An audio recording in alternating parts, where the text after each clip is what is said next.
Ya, ya. Bismillahirrahmanirrahim. Assalamualaikum warahmatullahi wabarakatuh. Di sini kami akan menampilkan proyek kami berjudul Penerapan Algoritma Balance Tree pada Pencatatan Transaksi Keuangan.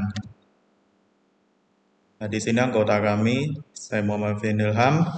Saya Ahmad Daniel Fawas. Saya Nurul dari Prasetyo. Lanjut. Yang pertama adalah latar belakang. Tentunya pencatatan transaksi keuangan penting untuk individu maupun organisasi. Masalah umumnya apa? Data semakin besar, maka pencarian dan pengubahan data menjadi lambat. Yang ketiga, diperlukan struktur data yang efisien untuk mengelola transaksi. Yang terakhir, balance tree atau AVL tree akan menjaga kestabilan struktur data secara otomatis. Tujuannya apa sih? Meningkatkan efisiensi pencatatan dan pencarian transaksi dengan balance tree. Selanjutnya, eh, kenapa balance tree? Yang mana kita tahu binary tree itu bisa seimbang ataupun tidak seimbang. Untuk pohon kiri, subtree kiri memiliki tinggi yang sama dengan subtree kanan, masing-masing 2 sehingga seimbang. Untuk pohon kanan hanya ada satu subpohon kanan sehingga membuatnya tidak seimbang. Lihat contoh berikut. Nah, coba kita bayangkan dari dua pohon ini kita mencari nilai 16 pada pohon tersebut. Ya, pohon kiri mulai dari 10. 10 itu kan nilainya lebih kecil daripada 16. Sehingga maka turun ke kanan lanjut ke nilai 12. 12 bukan data yang kita cari dan nilainya juga lebih kecil daripada 16. Sehingga turun lagi ke kanan lagi maka 16 ditemukan. Kelebihannya apa sih menggunakan balance tree ini? Tidak perlu mengecek subtree kiri sehingga lebih efisiensi waktu. Dan menggunakan kompleksitas O log n. Dan pohon yang kanan tentunya itu tidak balance, sehingga kita harus mengecek semua node satu persatu baru menemukan nilai 16 di akhir pencarian karena menggunakan ON, kompleksitas ON. Artinya dengan balance tree kita bisa menghemat waktu dan sumber daya saat data semakin banyak. Selanjutnya kita akan implementasi code tersebut. Gimana sih penerapannya code tersebut? Oke, selanjutnya langsung saja kita ke code-nya ya. Ini sudah saya run.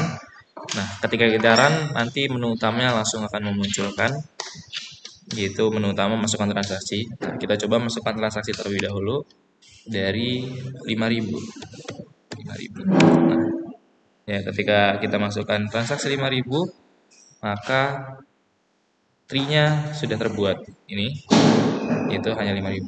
Coba kita masukkan lagi 6.000. 6.000.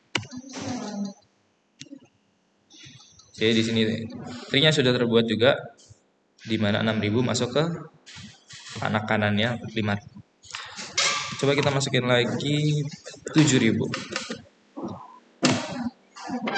Nah, di sini 7.000 dalam tree langsung menjadi balance tree, yang harusnya 7.000 itu di anak kanannya 6.000 sebelumnya.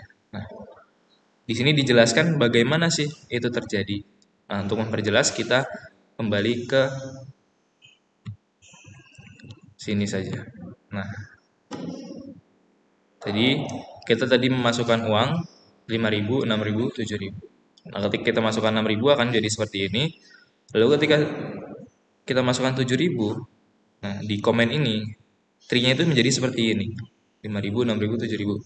Dan yang mana ketika dicek selanjutnya ya, keseimbangan node-nya 5.000 itu min 2, maka akan dilakukan rotasi kiri. Ya, kasus right akan melakukan rotasi kiri. Ya, bagaimana sih rotasi kiri itu? Jadi si 5.000 dirotasi ke kiri, dia masuk ke non, lalu 6.000 masuk ke node-nya 5.000 sebelumnya, dan 7.000 masuk ke node-nya 6.000, dan jadilah balance tersebut seperti ini. Ya, seperti yang ada di code-nya tersebut. Nah, jadi seperti itu jalannya kode ini. Nah, coba kita yang lain. Kita coba masukin lagi dengan tidak urut, misal 9.000 langsung. Nah, 9.000 akan turun di kanannya 7.000. Berarti kita masukin lagi 8.000.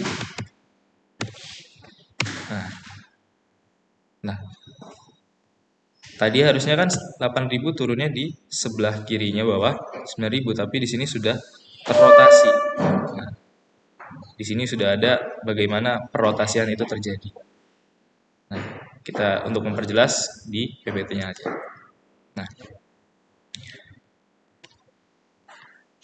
input 9.000. Nah, kita input 9.000 tadi seperti ini, lalu input 8.000. Dia di kiri. Nah, seperti dari 7.000, terus seperti dari kirinya 9.000. Jadinya seperti ini.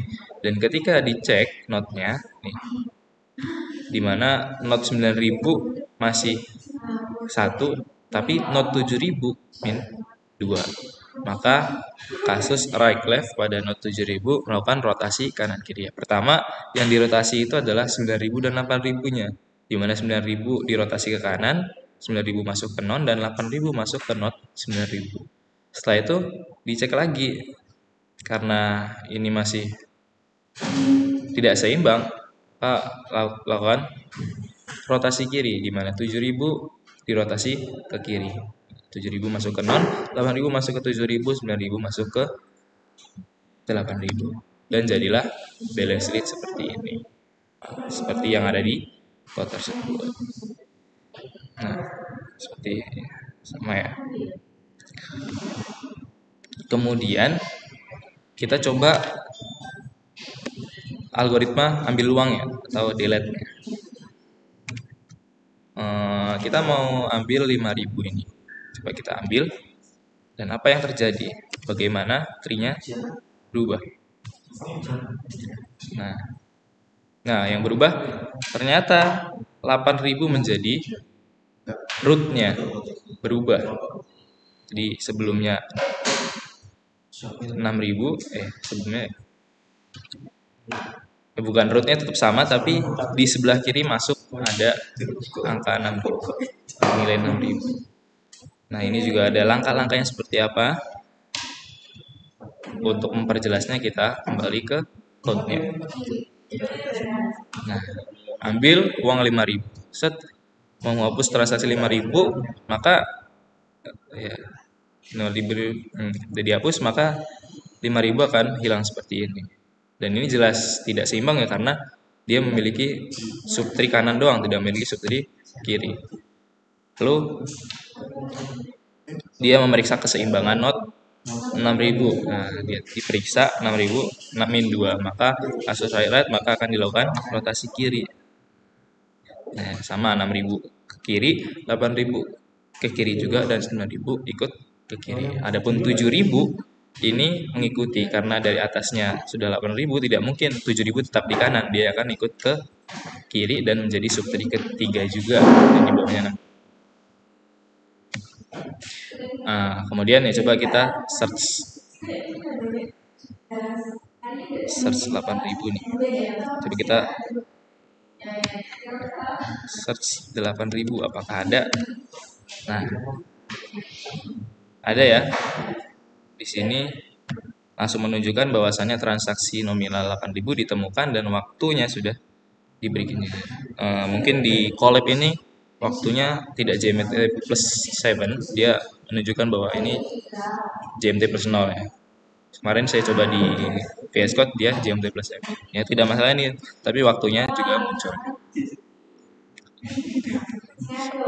Nah, ketika dicari ya mulai dari 8.000, habis itu langsung ke kanan karena lebih kecil daripada 9.000. Temukan. Nah, kemudian kesimpulannya akan dibacakan oleh teman saya. Ya, jadi pada kesimpulan ini kita mengetahui bahwa balance tree itu terbukti efisien untuk menyimpan dan mengelola transaksi keuangan. Kemudian operasi seperti penambahan, penghapusan, dan pencarian menjadi lebih cepat.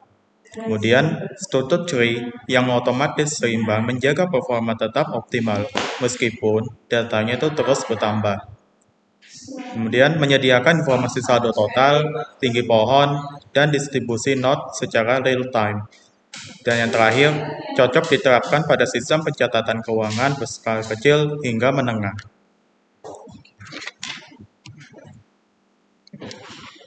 Nah, baik, sekian dulu terkait dengan proyek kami.